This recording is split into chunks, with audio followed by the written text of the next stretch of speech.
இன்றைய வேத வசனம், நான் உங்கள் மீது கண்ணோட்டமாயிருந்து உங்களை பழுகவும் பெருகவும் பண்ணி திடப்படுத்துவேன். லேவியராகமம் 26:9. குட்டீஸ், இந்த வசனம் உங்களுக்கு ரொம்ப பிடிச்சிருக்குன்னு நம்புகிறேன்.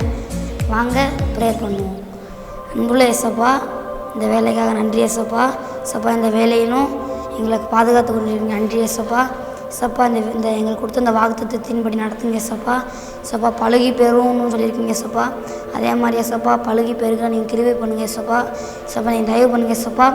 ஏசப்பா, நீங்கள் நினச்சா தான் ஏசப்பா முடியும். ஏசப்பா, நீங்கள் பழுகி பெருக பண்ணுங்க ஏசப்பா. சிறுபிள்ளை நல்லா உங்களை தேடி வர மாதிரி பண்ணுங்க ஏசப்பா. ஏசப்பா, சிறுபிள்ளைகள் என்ன இடத்துக்கு வர இடம் கொடுங்க சொல்லிடுங்க ஏசப்பா. அந்த மாதிரி சிறுபிள்ளைகளை உங்கள் இடத்துக்கு வர விடுங்க ஏசப்பா. ஏசப்பா, நல்லபடியாக பாதுகாத்துக்கு வருங்க. அதுக்காக நன்றி. இயேசு மூலம் ஜெபிக்கிறோம், ஜீவனுள்ள நல்ல பிதாவே. ஆமென்.